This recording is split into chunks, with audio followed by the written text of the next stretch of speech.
안녕하세요. 건강 365 아나운서 최인경입니다. 척추 건강은 우리 모두에게 중요하죠. 몸의 기둥으로 불리는 이유가 있을 텐데요. 척추 골절에 위험이 생길 수 있습니다. 특히 노인이나 골다공증이 있는 분들에게는 골다공증이 원인이 될 수 있는 척추 골절의 위험이 있습니다. 골다공증성 척추 압박 골절로 불리는 질환인데요.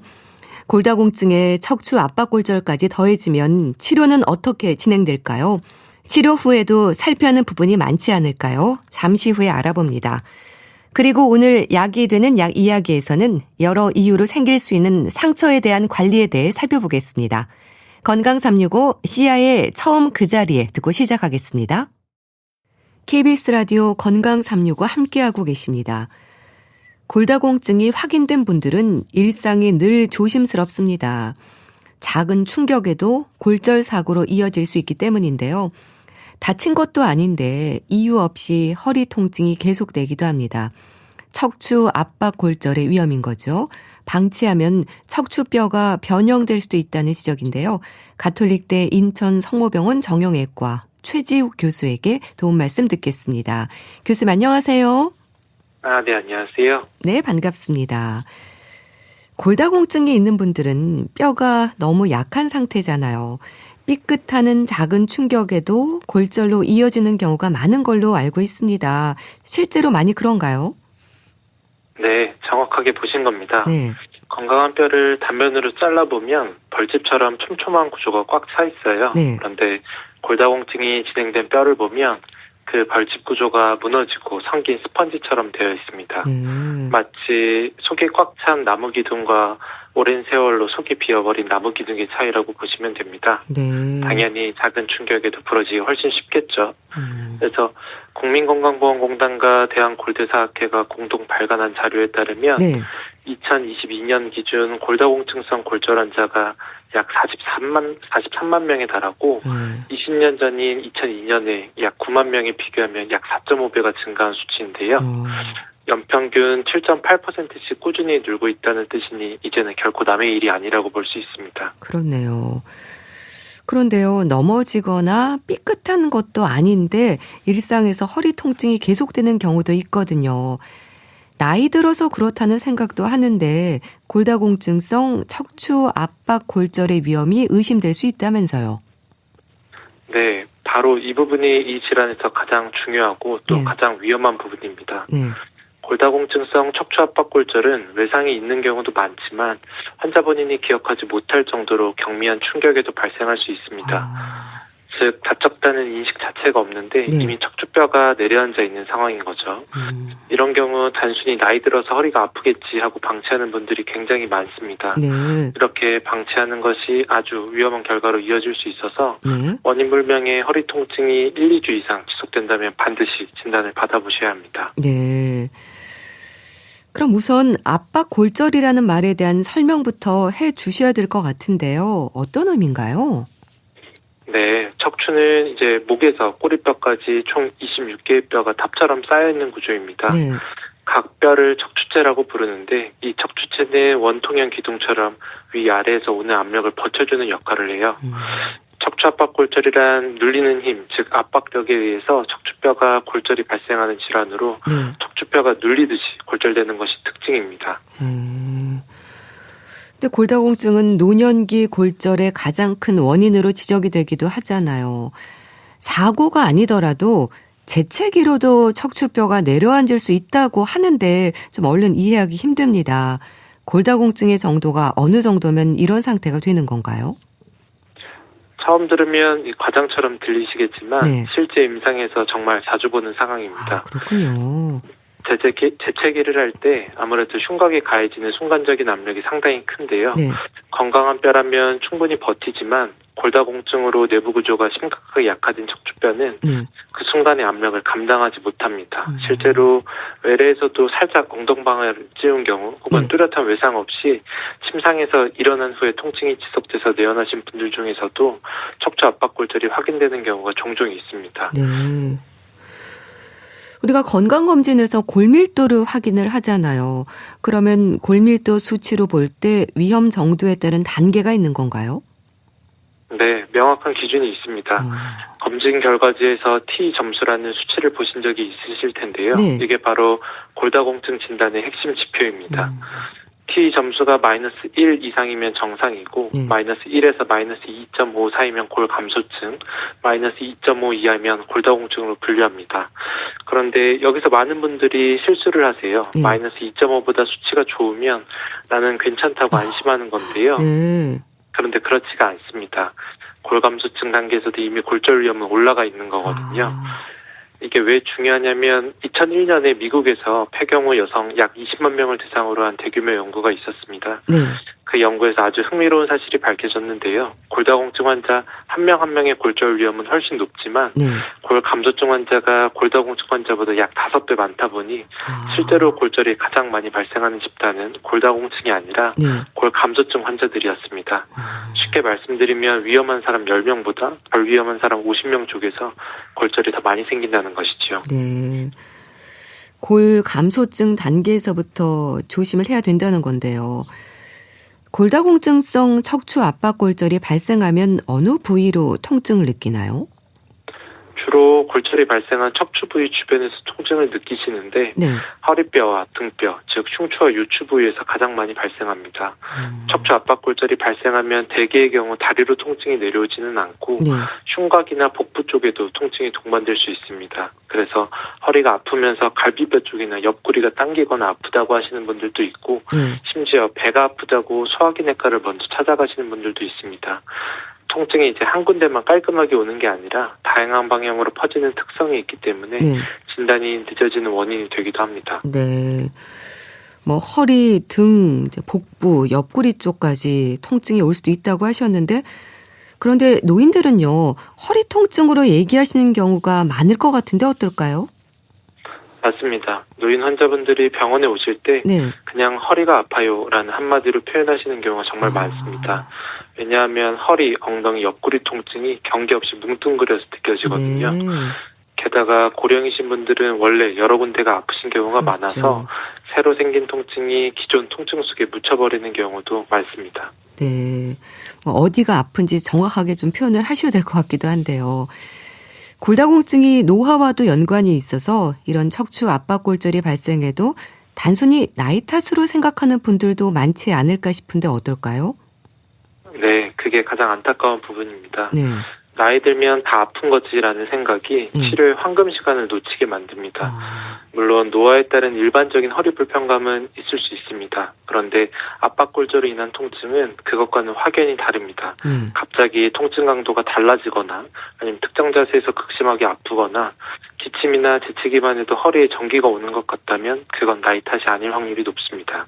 네.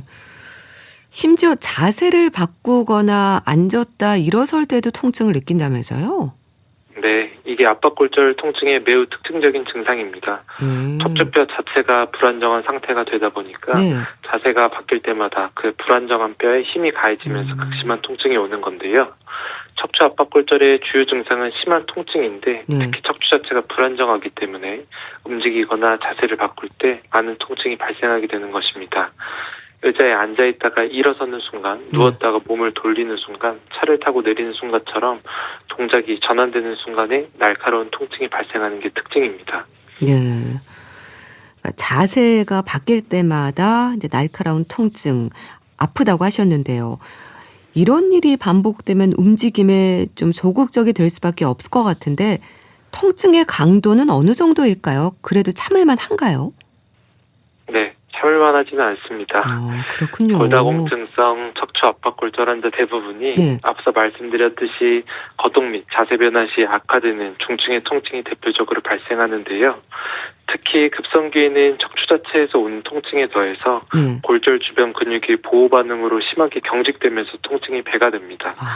환자분들은 이제 흔히 허리가 끊어지는 것 같다거나 숨도 제대로 못 쉬겠다고 표현하시는 경우도 있고요. 다만 이제 개인차가 있기 때문에 통증을 잘 못 느끼는 분들이나 기존에 만성 통증이 있던 분들은 상대적으로 통증을 과소평가하고 방치하는 경우도 있어서 더 위험합니다. 그래서 통증의 세기와 무관하게 골다공증이 있는 분이라면 반드시 영상검사로 확인하는 게 중요합니다. 네. 그러니까 그런 상태가 방치가 되면 오히려 골다공증이 더 악화된다거나 골절의 위험은 더 높아질 수도 있겠네요. 네, 정확하십니다. 가장 심각한 악순환 중 하나가 바로 이건데요. 네. 통증이 두려워서 움직이지 않게 되면 뼈에 체중 자극이 전달되지 않아 골밀도가 더 빠르게 떨어지게 됩니다. 그렇군요. 네, 뼈는 적절한 하중과 자극이 있어야 유지가 되거든요. 네. 그런데 움직임이 줄면 근육도 같이 약해집니다. 근육이 약해지면 균형 감각이 떨어지고 그러면 또 넘어지거나 다칠 위험이 높아집니다. 그래서 노년층에서 척추 압박골절이 발생했을 때 네.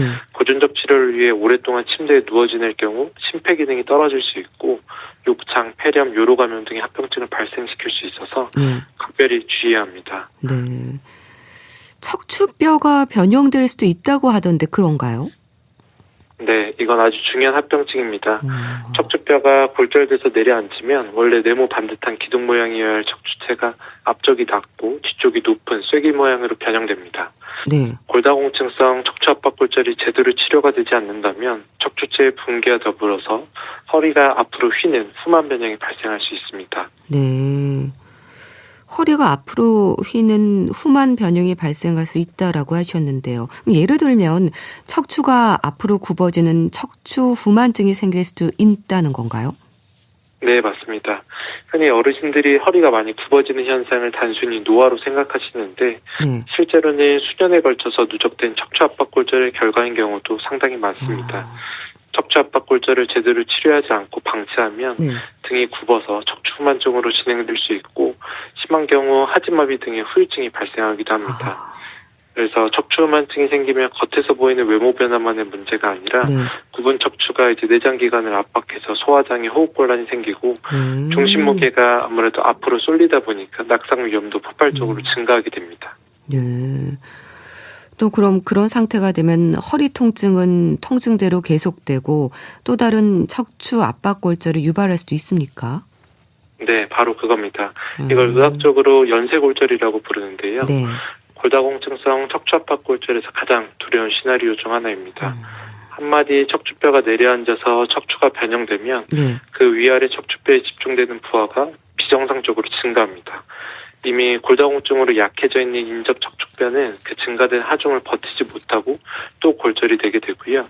첫 번째 골절이 두 번째 골절을 부르고 두 번째가 세 번째를 부르는 악순환이 반복되는 겁니다. 네. 이 통증에 대해서 이제 노인분들은 좀 뭉뚱그려서 단순히 허리가 아프다 이렇게 표현하시는 분들이 많다고 하셨는데요. 골다공증이 있는 분들이 원인을 알 수 없는 허리 통증이 생길 때는 그 상태를 알기 위해서라도 진단을 받는 게 우선이겠어요. 네, 저도 그렇게 생각합니다. 네. 이건 제가 정말 강조하고 싶은 부분인데요. 네. 골다공증이 있는 분에게 2주 이상 지속되는 허리 통증은 압박골절이 없다는 게 확인될 때까지는 압박골절로 간주하고 접근을 해야 합니다. 검사 방법은 어렵지 않기 때문인데요. 네. 일단 엑스레이로 기본 확인을 하고 필요하면 MRI를 찍어서 최근에 발생한 골절인지 오래된 골절인지를 정확히 구분합니다. 척추 압박골절을 진단하기 위해서 엑스레이를 통해서 척추체가 가라앉는지 여부를 먼저 확인하고 이후 CT, MRI를 통해서 골절 유형과 정도를 파악한 후에 치료 방향을 결정한다는 것입니다. 네. 그렇게 해서 척추 압박 골절이라는 진단이 나오면 치료는 어떻게 진행이 되나요? 아무래도 상태에 따라 좀 다르겠죠? 네, 맞습니다. 치료는 크게 보존적 치료와 시술, 수술적 치료로 나뉩니다. 네. 골다공증성 척추 압박골절 치료의 목표는 환자의 통증 조절, 조기 거동, 척추 변형 예방, 그리고 일상생활 기능의 복귀입니다. 대부분의 경우 우선 보존적 치료를 시작을 하게 되고요. 네. 충분히 안정을 취하면서 진통제로 통증을 조절하고 척추 보조기를 착용해서 골절된 뼈가 더 무너지지 않도록 지지해 줍니다. 여기서 중요한 건 무조건 누워만 있어야 한다는 게 아니라는 겁니다. 통증이 어느 정도 조절되면 가능한 범위에서 움직이고 재활을 시작해야 앞서 말씀드린 합병증을 예방할 수 있습니다. 네. 그럼 일단 압박 골절이 심할 때가 문제가 될 것 같은데요. 이럴 때 시술이나 수술적 치료가 필요할 수도 있다는 건가요? 네, 그렇습니다. 우리나라의 경우 2주 이상의 적극적인 보존적 치료에도 불구하고 심한 통증이 지속되는 골다공증성 압박골절에 대해서 피부 경유 척추 성형술의 보험급여를 인정하고 있는데요. 80세 이상의 환자에서는 조기 시행도 가능합니다. 척추 성형술은 부분 마취 후에 가는 관을 통해서 골절된 척추뼈 안에 의료용 골 시멘트를 주입해서 뼈를 채워주는 시술입니다. 이를 통해 통증을 빠르게 감소시키고 뼈의 안정성을 높일 수 있는 치료라고 볼 수 있습니다. 네. 척추 성형술에 대해서 말씀 주셨는데요. 이건 어떻게 하는 건가요? 척추 성형술은 이제 앞서 말씀드린 대로 부분 마취 후에 가능관을 통해서 골절된 척추뼈 안에 의료용 골 시멘트를 주입해서 뼈를 채워주는 시술인데요. 이렇게 해서 통증을 빠르게 감소시키고 뼈의 안정성을 높이는 치료라고 볼 수 있습니다. 하지만 너무 척추뼈가 골절이 너무 심해서 신경을 압박하거나 척추가 심하게 불안정한 경우에는 시술로만 해결을 못하는 경우에 척추 고정술 같은 더 큰 수술이 필요할 수도 있습니다. 그럼 치료를 통해서 무너져 내린 뼈를 복원할 수 있는 건가요? 솔직하게 말씀드리면 한번 내려앉은 척추뼈를 100% 원래 높이로 되돌리는 것은 현실적으로 매우 어렵습니다. 척추 성형술은 이제 뼈를 채워서 더 이상 무너지지 않도록 안정화시키고 통증을 줄여주는 초점이 있는데요. 풍선 척추 성형술의 경우에서는 골절 부위에 풍선을 먼저 넣어서 공간을 넓히고 시멘트를 채워 넣기 때문에 어느 정도 척추 높이를 회복시킬 수는 있습니다. 다만 완전한 복원보다는 더 이상의 붕괴를 막고 기능을 최대한 유지한다는 목표로 치료를 이해하시는 것이 현실적입니다. 네. 그런데 아무래도 골다공증성 척추 압박 골절은 주로 노년층이 이제 겪는 걸 텐데요. 수술에 대한 부담은 크지 않을까요? 네, 환자분들과 가족분들도 가장 많이 걱정하시는 부분이기도 합니다. 척추 성형술은 전신 마취가 아니라 국소 마취로 진행이 가능하고 절개 없이 주사 바늘 정도의 가는 관으로 진행되는 최소 침습 시술이기 때문에 고령 환자분들도 상대적으로 부담이 낮고요. 시술 시간도 짧고 회복도 빠릅니다. 다만 척추 고정술 같은 전신 마취가 필요한 수술의 경우는 위험도가 높아지는 게 사실입니다. 그렇기 때문에 이제 크고 복잡한 수술이 필요한 상황까지 가지 않도록 조기에 발견해서 보조기를 통한 보존적인 치료를 하고 그게 안 된다면 시술로 해결하는 것이 노년층에게서는 특히 중요합니다. 네. 이런 시술이나 수술을 하고 나서 뭐 좀 통증이 줄어든다거나 활동하는 데 많이 불편감이 없어지시는 건가요? 네. 빠르게 회복하시는 분들 같은 경우에서는 시술을 하고 곧바로 통증이 아예 싹 사라졌다고 표현하시는 분들도 계시고요. 환자분들마다 차이는 있지만 대체로는 좋은 결과를 보이는 편입니다. 네. 이렇게 치료가 좀 복잡해지지 않도록 조기에 발견하거나 이제 예방이 중요하다고 말씀하셨는데요. 예방법 어떤 게 있을까요? 네, 예방은 크게 세 가지로 말씀드릴 수 있습니다. 첫 번째는 이제 뼈를 지키는 것인데요. 핵심은 칼슘과 비타민 D입니다. 이 둘은 반드시 세트로 생각하셔야 해요. 칼슘이 이제 뼈를 만드는 재료라면 비타민 D는 그 재료가 실제로 뼈에 흡수되도록 돕는 역할을 합니다. 대한골대사학회 기준으로 칼슘은 50세 이상에서 성인에게 하루 1200mg, 비타민 D는 하루 800IU 섭취를 권장하고 있는데요. 그런데 국내 성인의 평균 하루 칼슘 섭취량이 500mg 미만이기 때문에 권장량의 절반에도 미치지 못하는 것이 현실입니다. 따라서 보충제를 챙기시는 것이 아무래도 조금 더 현실적인 방법이라고 생각할 수 있을 것 같고요. 이미 골다공증으로 진단을 받으셨다면 약물 치료는 선택이 아닌 필수라고 할 수 있습니다. 두 번째는 근육을 지키는 것인데요. 뼈만큼 근육도 중요합니다. 대한골다공증학회 2024년 진료 가이드에 따르면 현 시점에서는 운동치료만이 근감소증을 예방하고 치료하는 데 일관적으로 유의한 효과를 보인다고 명확히 밝히고 있습니다. 걷기, 계단 오르기 같은 체중 부하 운동으로 뼈에 자극을 줘서 골밀도를 유지하고 아령이나 맨손 근력 운동으로 근육량을 유지하는 것이 좋습니다. 주 3회 이상 하루 30분 이상의 운동은 근력과 균형 감각을 향상시켜서 낙상과 골절 위험을 낮춰줍니다. 단백질 섭취도 빠지지 않고 하는 것이 좋으시고요. 세 번째는 이제 낙상 환경을 없애는 것입니다. 65세 이상 노인 10명 중에 4명이 매년 낙상을 경험하고 이 중에는 또 40% 정도가 부상으로 이어지고 있는데요. 욕실 손잡이, 미끄럼 방지 매트, 야간 조명 확보와 같은 환경 개선이 생각보다 훨씬 중요합니다. 실내에서도 미끄럼 방지 슬리퍼를 신는 습관, 시력 교정도 낙상 예방에 중요한 부분이고요. 그리고 무엇보다 강조하고 싶은 건 골다공증이 있으시다면 연 1회 골밀도 검사는 필수이고 원인 모를 허리 통증이 2주 이상 지속된다면 절대 나이 탓으로 미루지 마시고 바로 전문의를 찾아가서 상담을 받아보시는 걸 권고드립니다. 네, 알겠습니다. 오늘은 골다공증이 원인이 될 수 있는 척추골절, 골다공증성 척추 압박골절에 대해서 알아봤는데요. 가톨릭대 인천 성모병원 정형외과 최지욱 교수와 함께했습니다. 감사합니다. 감사합니다. KBS 라디오 건강 365 함께하고 계신데요. 잭스키스의 사랑하는 너에게 듣고 다시 오겠습니다. KBS 라디오 건강 365 함께하고 계십니다. 약이 되는 약 이야기, 소비자 콘텐츠 연구소 이주영 소장 연결합니다. 안녕하세요. 네, 안녕하세요. 우리가 일상에서 긁히기도 하고 넘어지면서 까지고 피가 나기도 하고요. 화상을 입기도 하고 상처나는 경우가 많습니다. 그만큼 사용되는 약도 많죠. 네. 상처에 쓰는 약들은 아마 집집마다 다 가지고 있으실 텐데요. 네. 이 상처를 관리하는 트렌드가 좀 바뀌었습니다. 아, 그런가요? 네. 과거에는 상처를 건조하게 관리하는 것이 일반적이었는데요. 요즘은 상처 관리를 수분 환경, 촉촉한 환경 유지로 변화가 됐습니다. 네. 좀 자세히 설명을 드리면요. 네. 예전에는 상처에 딱지가 생겨야지 낫는다라고 생각했잖아요. 네. 그래서 소독하고 겉을 이용해서 건조하게 노출하는 그런 관리 방식을 썼는데요. 네.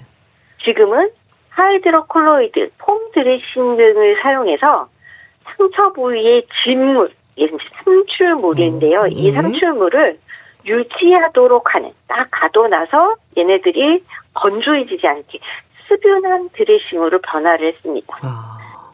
이게 흉터 때문인데요. 네. 이렇게 하면 흉터가 덜 지기 때문에. 즉 그래서 요즘은 상처 관리가 곧 흉터 관리가 되었고요. 네. 그리고 상처라고 하면 이제 애들이나 상처 나지 넘어져서 무릎이 까지거나 뭐 그런 것들만 상상하시는데요. 네. 그런 넘어져서 까지고 긁히고 뭐 베이고 이런 것들을 급성 상처라고 하면은요. 요즘은 좀 치료가 오래 걸리고 관리가 중요한 욕창과 같은 만성 상처 관리에도 굉장히 여러 가지 제품들이 나와 있습니다. 상처를 치료하고 관리하는데도 변화가 있군요. 집집마다 챙겨두는 밴드도 상처 관리의 기본이지 않나요? 수분 밴드도 많잖아요. 네. 수분 밴드 요즘은 집에 가보면 다 있긴 하더라고요. 이거를 수분 밴드라는 이름이 좀 어렵기 때문에 흉안지는 밴드라고도 많이 하는데요. 네. 상처를 촉촉하게 유지해서 상피세포의 이동을 원활하게 하고 각종 성장 인자가 이 환경 작용을 이상적으로 움직일 수 있는 그 환경을 이상적으로 만들어주는 그런 개념입니다. 일반적으로 이렇게 딱지가 앉으면 상처가 아문다라고 하잖아요. 이 딱지를 가피라고 하는데요. 말을 풀면 가짜 피부입니다. 네. 가짜 피부, 딱딱한 이 딱지가 생김으로써 일시적으로 외부로부터의 외부로부터 차단을 해서 세균이라든지 다른 바이러스의 공격으로부터 보호하는 작용을 하는 것이 이 딱지입니다. 그러니까 사실은 딱지가 잘 생겨야 되는데요. 문제는 이 딱딱한 딱지가 생기고 나면 그 주변의 세포 이동이 굉장히 느려지면서 실제로는 피부의 재생이 느려지고 그다음에 느려지다 보니까 급하게 빨리 만들다 보니까 흉터가 생깁니다. 안 이쁘게 살이 돋아나는 거죠. 그런데 이 수분 밴드를 사용하면 이 딱지와 같은 방어벽 역할은 똑같이 합니다. 바깥에서 세균이 공격 못하게 딱 막아주잖아요. 그 대신에 그 안쪽의 조직을 조금 더 시간을 가지고 차근차근 재생할 수 있는 그런 환경을 만들어줘서 흉이 안 지는 원리입니다. 그리고 이게 덮어놨으니까 당연히 피부를 보호하는 효과도 있고 그리고 통증도 좀 완화가 됩니다. 그래서 이 수분 밴드가 지금은 상처 치료의 정석으로 자리 잡고 있습니다. 네. 근데 밴드도 잘 붙여야 하잖아요. 수분 밴드를 쓸 때 약을 바르고 붙여야 하는지 수분 밴드는 그냥 붙여도 되는지 잘 모르겠거든요. 네, 그것도 많이 물어보세요. 이 안에 연고를 발라야 돼요, 말아야 돼요? 물어보시는데요. 일단 제일 먼저 할 일은요. 상처를 흐르는 물에 깨끗이 씻어야 됩니다. 그 상처에 오염물질, 그게 세균이든 모래든 먼지든 이 오염물질이 밴드 안쪽에 남아있으면 안 됩니다. 가짜 피부로 덮는다고 그랬잖아요. 그래서 절대 남아있으면 안 되기 때문에 흐르는 물에 깨끗이 씻으시고요. 네. 그 다음에 소독약 안 쓰셔도 되고요. 상처 연고 안 쓰셔도 됩니다. 네. 네. 그렇군요. 그냥 깨끗하게 씻기만 하시고, 네. 그 다음에 이 수분 밴드를 얘가, 상처를 완전히 덮어줘야 되기 때문에 상처보다는 약간 크게 오려서 붙이는 것이 좋습니다. 네. 이게 수분한 환경을 완성하려면, 가짜 피부의 역할을 하려면 뚫리는 곳이 없이 잘 꼼꼼하게 전체 상처가 덮어지게끔 붙이셔야 됩니다. 네. 그래서 상처 모양을 따라서 1cm 정도 크게 이렇게 오려서 붙이세요. 이게 잘 쓰는 요령인데요.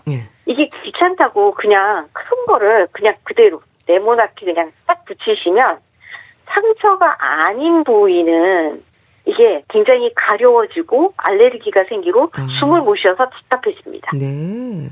네. 그리고 너무 작게 붙이시면 이게 떨어지거나 벌어지면은 가짜 피부의 역할이 안 되는 거죠. 그렇죠. 그러면 상처 회복이 늦어집니다. 그래서 상처 크기와 유사물, 상처보다 약간 크게 모양이 비슷하게 이렇게 잘 오려서 붙이는 것이 가장 중요하고요. 네.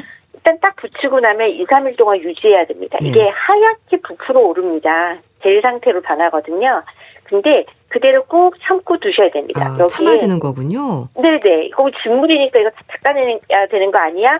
그건 옛날의 건조식이고요. 네. 지금은 그걸 하얗게 부풀어 오는 걸 그대로 놔두시면 됩니다. 이게 너무 부풀어서 진물이 밖으로 새어나올 정도가 된다면 그때는 갈아주셔야 되고요. 네. 이게 처음에는 자주 갈게 되지만 좀 있으면 2, 3일, 한 5일까지도 괜찮았습니다. 그러면 그대로 붙여두는 것이 피부 재생에는 훨씬 유리합니다. 네. 그리고 이게 떨어지면 이제 새 걸로 교환하시고 이 교환을 몇 번 하고 난 다음에 더 이상 하얗게 부풀어 오지 않으면 이제 이게 피부 재생이 끝났다라는 신호가 되겠습니다. 네. 소독약, 상처 연고 사용하지 않고 상처보다 약간 크게 오려서 붙이는 게 도움이 되고요. 네. 이 수분 밴드가 참 종류가 많죠? 네, 이게 처음에 나올 때는 한두 가지였는데요. 이제는 많은 회사에서 다양한 두께, 다양한 형태, 다양한 표장으로 제품이 나오고 있습니다. 네. 심지어 한 회사에서 10여 종 이상이 나오기도 해요. 그렇군요. 네, 그래서 보통 약국에서는 이 제품을 쭉 걸어놓고, 선택해서 가져오세요. 필요하면 맞는 거 가져오세요. 라고 하면 꼭 다시 오셔서 더 많은 것 중에 뭐가 좋아요? 하고 물어보세요. 그러시군요. 네. 그래서 제가 이제 선택 가이드를 드리면요. 네. 먼저는 두께를 확인하시는 게 좋습니다. 두께. 수분 밴드의 두께는 상처의 깊이라고 생각하시면 됩니다. 네. 깊은 상처는 두꺼운 걸 쓰시면 되고요. 그러니까 가짜 피부 역할을 한다를 기억하시면 되는데요. 깊은 상처는 두꺼운 거, 얕은 상처는 얇은 거를 쓰시면 됩니다. 그럼 이 두께를 어떻게 표현하느냐? 제품에 씬, 익스트라 씬이라고 적혀 있습니다. 이게 얇다는 뜻이고요. 네. 폼이라고 적혀 있으면 두껍다는 뜻입니다. 네. 이 얇은 게 하이드로 콜로이드 제제인데요. 네. 이게 이제 도톰하고 말랑한 이렇게 반투명 또는 투명의 제품입니다. 이게 약간 이렇게 반투명이 조금 더 많은데요. 이건 상처에서 나오는 진물을 잘 흡수해서 하얗게 약간 부풀어 오르는 그런 제품입니다. 네. 이거는 근데 삼투물이 너무 많으면 안 되고요. 중간 정도인 상처, 찰과상이라든지 단순 열상, 1, 2도 화상에 쓰는 것이 좋고요. 얘는 피부에 착 잘 달라붙습니다. 폼 드레싱은요. 폴리우레탄 제제라고 하는데요. 네. 얇은 스폰지같이 생긴 제품입니다. 빡빡한 얇은 스폰지같이 약간 두껍고 폭신폭신한 형태입니다. 그래서 얘는 아무래도 더 많이 흡수를 할 수 있겠죠. 그래서 그렇군요. 삼출물이 많은 상처 또는 욕창이나 2도에서 3도 화상에 씁니다. 근데 그 대신에 얘는 좀 밀착성이 떨어져서 폼만 있는 제품은 반창고 등으로 고정을 할 필요가 있고요. 네. 요즘은 그 위에 이제 붙이는 필름 같은 것이 아예 같이 고정되어서 나오는 제품도 있습니다. 좀 심한 상처에 쓰는 거라 사실 많이 쓰이는 것은 욕창이나 심한 화상 그래서 사실 그 정도가 되면은 폼을 쓸 정도가 되면 처음에는 병원에 가셔서 확인을 한번 받는 게 필요한 상처다라고 보시면 되겠습니다. 생각보다요. 종류가 더 많네요. 네. 선택할 때 고민 좀 되겠는데요. 네. 일단 첫 번째 조건은 이제 두께를 확인하셨다면 내가 얇은 걸 쓸지 두꺼운 걸 쓸지를 결정하셨다면 그다음에 이제 사용 편리성입니다. 이게 넓은 네모난 모양 10cm, 10cm 정도의 크기로 가위에 잘라서 쓰는 제품이 기본 제품입니다. 네. 원래 처음 나올 때는 이렇게 제가 왜 상처 모양과 유사하게 하는 게 낫다고 그랬잖아요. 그래서 이렇게 큰 네모난 것을 가위로 잘라서 쓸 수 있도록 제품이 나왔었는데 이것도 불편한 거예요. 이게 왜냐하면 자르고 나면 쓰는데 이렇게 필름하고 이렇게 붙어 있을 거 아니에요. 필름을 뗄 때 이렇게 말리거나 손을 너무 쥐게 되거나 그런 분들이 있으셔서 이거 이렇게 뭐 밴드처럼 이렇게 딱 나와 있는 크기별로 나와 있는 거 없어요? 이렇게 찾으니 요즘은 그런 제품도 나와 있습니다. 그래서 밴드처럼 소형, 중형, 대형 이렇게 다양한 크기로 제작되어 있는 상품이 나와 있는데요. 사실 잘라 쓰는 게 모양도 제대로 쓸 수 있고 경제적입니다. 그리고 이제 그 밴드의 모양하고 상처 모양이 너무 다르면 이게 잘 커버가 안 될 수가 있잖아요. 그렇겠네요. 그렇죠. 그래서 아까 빈 곳이 있으면 안 된다 그랬잖아요. 틀어진 곳이 있으면 안 되니까 그걸 충분히 고려하셔서 쓰셔야 되고요. 그다음에 이제 다양한 성분이 이렇게 첨가되어서 자기만의 특성을 강조하는 제품이 있습니다. 대표적인 게 이제 항생제 성분이 첨가된 제품인데요. 여기에 이 밴드에 항생제가 들어가 있다고 크게 항균 효과가 있는 것은 아닙니다. 그렇지만 이제 좀 특화시켜서 나온 제품이 있는데 이건 좀 알아두셔야 되는 게 이게 감염된 상처에는 수분 밴드를 쓰면 안 됩니다. 그렇군요. 네, 제가 그래서 아까 깨끗하게 흐르는 물로 세척하라고 한 게 그 안에서 상처가 노랗게 굽는다던가 아니면 염증 반응이 돼서 주변이 빨갛게 부어오르고 열이 난다. 이러면 이 하이드로콜로이드를 사용하면 안 됩니다.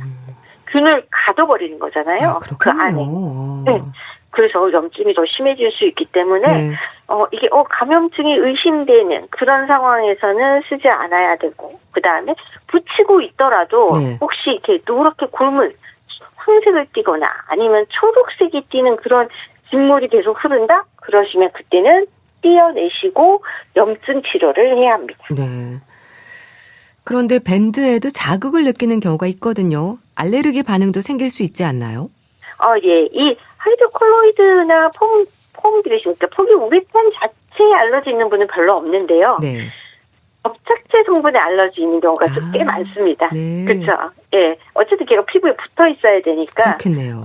예. 그래서 이런 경우에는 피부 저자극성을 또 표방하는 제품이 있어요. 그래서 좀 자극성이 덜한 제품인지를 좀 확인해서 그걸 선택해 보시는 방법도 있고 워낙 예민한 분들은 이것저것 써보시고 마지막에 나한테 맞는 제품을 딱 외워두셔야 되는 그런 분도 봤어요. 저는 이것만 쓸 수 있어요. 라는 분도 있으셨습니다.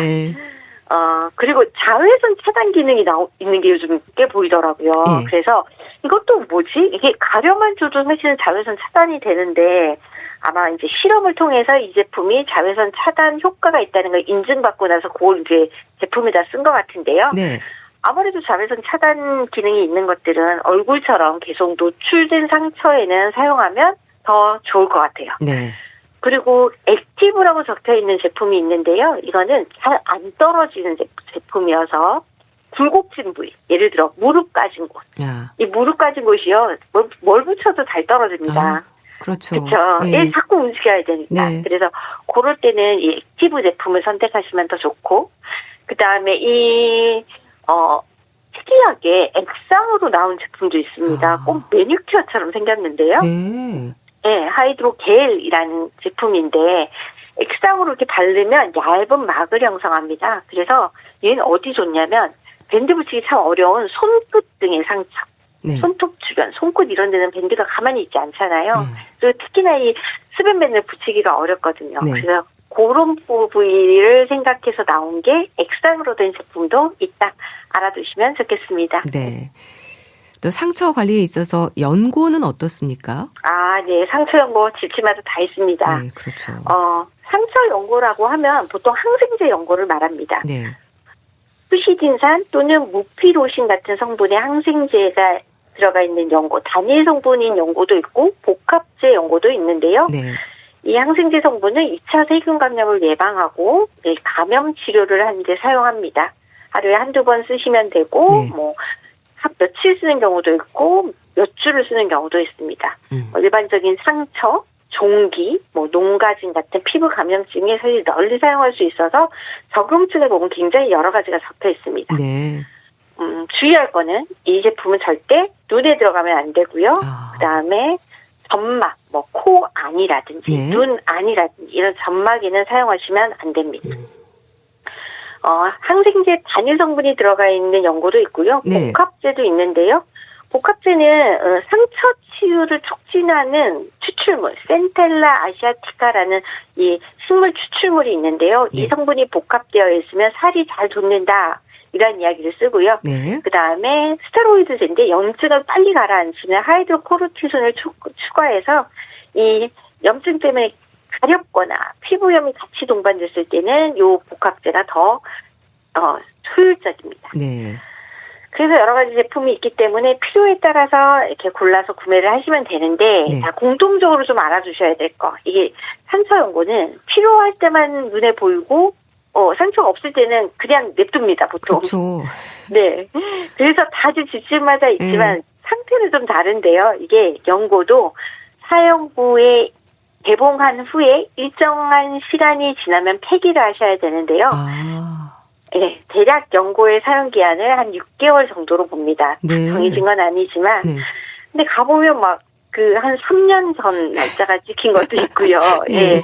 네, 굉장히 오염이 많이 된 것도 종종 보는데요. 네. 그래서 연고를 사시면 딱 개봉한 날을 좀 적어주시면 좋겠고, 연고 바깥에 네임펜 같은 걸로 적어주시면 좋겠고요. 네. 가능하면 연고를 들어있는 케이스 있잖아요. 케이스 상자 안에 넣어서 보관하시면 나중에 이걸 어디 쓰는지도 잘 알아볼 수 있고요. 네.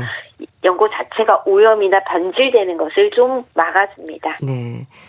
상처 연고에 대해서도 알아봤고요. 네. 또 소독약도 있고 상처 치료에 쓰이는 약들이 많지 않나요? 네, 소독약도 다 집집마다 있으시죠. 네. 네, 소독약 하면은 요즘은 포비돈 요오드 그리고 알코올, 과산화수소들이 있는데요. 이게 살균 효과는 있지만 이게 상처를 아물게 하는 과정에서는 오히려 상피세포나 섬유아세포를 방해할 수 있습니다. 그래서 지나치게 사용하시는 것은 상처 회복에 방해가 된다라고 생각을 좀 하시면 좋고요. 네. 무엇보다 이 소독약을 막 상처 난 곳에 상처 부위에 바르면 이게 정상세포의 손상만이 아니라 통증이 굉장히 심합니다. 되게 아프잖아요. 따끔거리죠. 네, 따끔거리잖아요. 과산화수소는 아이들이 정말 싫어합니다. 네. 그래서 요즘은 잘 안 쓰시긴 하던데요. 네. 그래도 소독이 꼭 필요한 경우에는 너무 이렇게 오염이 걱정이 된다거나 할 때는 포비돈 요오드를 좀 이게 시적을 해서 쓰시면 세포의 손상 정도가 좀 낮고요. 네. 아니면 요즘은 이제 소독약인데 그 안에 항생제나 가려움을 완화하는 항히스타민제 성분 그리고 통증을 좀 가라앉히는 국소마취제 성분이 복합된 제제가 있거든요. 안 아픈 소독약 주세요 하면 약국에서 줍니다. 그거 쓰시면 좋겠습니다. 네, 알겠습니다. 약이 되는 약 이야기. 오늘은 상처 관리에 쓰이는 약들에 대해서 알아봤는데요. 소비자 콘텐츠 연구소 약사이신 이주영 소장과 함께했습니다. 감사합니다. 네, 고맙습니다.